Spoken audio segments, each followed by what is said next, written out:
Sleep paralysis is terrifying, but for a specific group of men in the 1980s, it was lethal.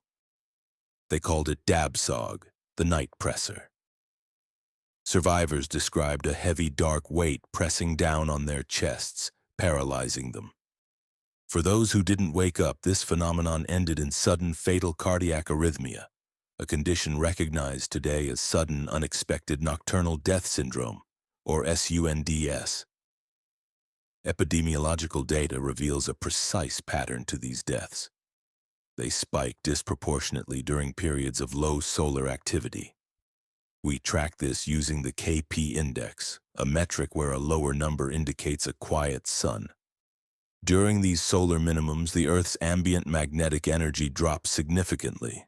For populations carrying specific genetic vulnerabilities, this loss of environmental electromagnetic support acts as an invisible trigger for sudden cardiac failure. Human survival is not independent. Our internal cardiac rhythms appear directly tethered to the fluctuating magnetic output of the sun.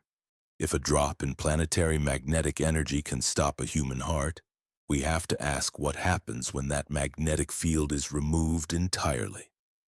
In the 1990s, at an Arctic outpost in Dikson, Siberia, Soviet researchers Vladimir Kozyrev and Alexander Trofimov attempted to find out.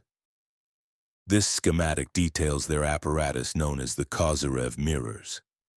Constructed from the scavenged aluminum ray domes of decommissioned MiG-25 fighter jets, these cylinders were designed to effectively isolate a human subject by reducing the Earth's ambient magnetic field by a factor of 600.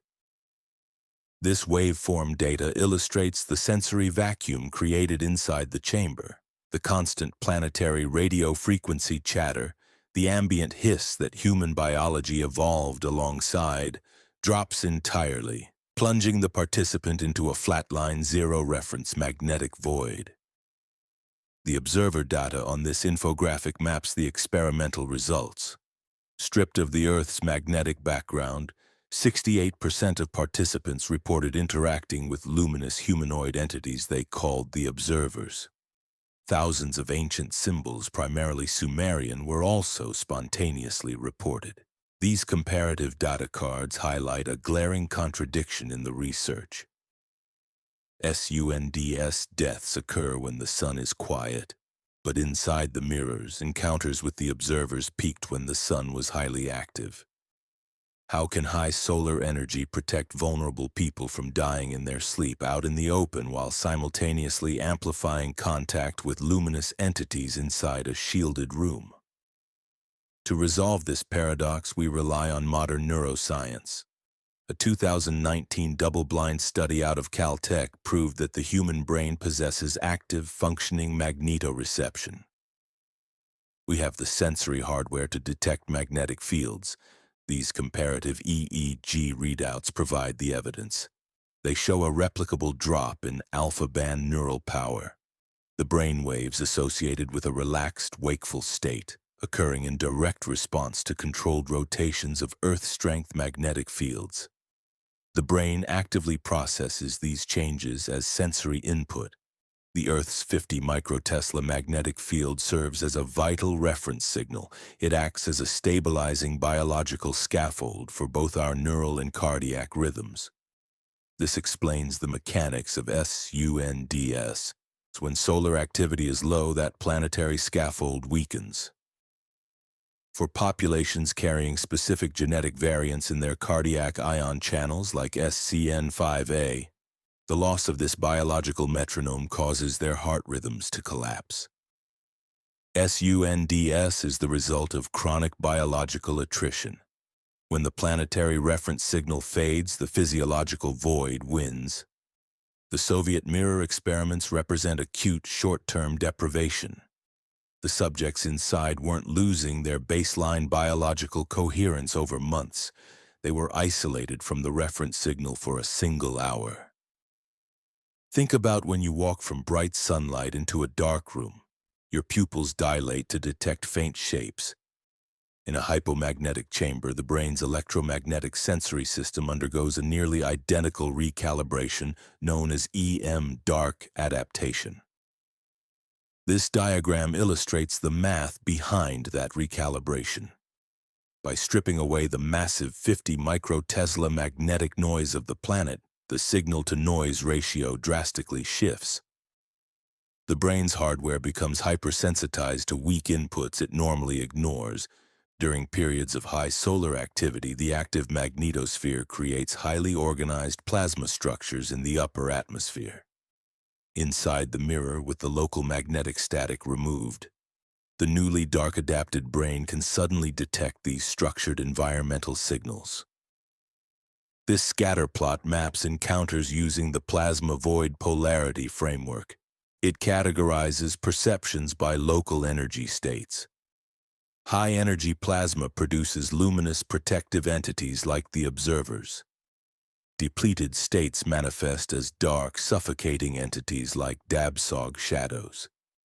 Entity valence, whether an encounter feels angelic or demonic, is a direct biological readout of local electromagnetic stability. Human cellular signaling and consciousness evolved expecting the Earth's magnetic field to be a permanent fixture in the background. This integral equation defines the relationship.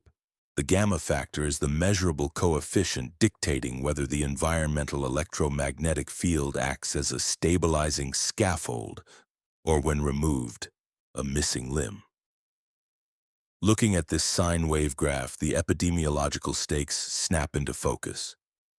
By plotting the 11-year solar cycle against predicted SUNDS mortality rates, we see a direct inverse relationship. As solar maximums peak, mortality drops. As the sun quiets, the deaths rise. Our internal biology is entirely coupled to a massive planetary clock, leaving human health at the mercy of cosmic weather. The Soviet mirror reports remain unverified by modern Western science. The original researchers relied almost entirely on participant testimony, lacking the instrumented measurement required to capture what the brain was actually reacting to. This schematic details what a 21st century replication requires. To separate expectation from genuine hypomagnetic effects, we need a chamber equipped with continuous EEG monitoring, internal thermal cameras, broadband electromagnetic spectrum analyzers, and double-blind sham enclosures. Building this modern apparatus and running the exact same test would cost less than purchasing a mid-range electron microscope. We have to run this experiment. It is the only way to definitively prove whether these entities are the endogenous glitches of a sensory-deprived brain or structured exogenous realities hiding just beneath the magnetic static of our planet. The observers weren't discovered by physicists. They were discovered by a Soviet medical scientist at a remote Arctic station, running an experiment that most journals wouldn't have published even then. These results sat in conference proceedings and Society for Scientific Exploration papers for 30 years, visited occasionally by researchers working in the margins, mostly ignored. The reason isn't that the data was bad. The reason is that nobody had a framework in which the data made sense, and now there is one.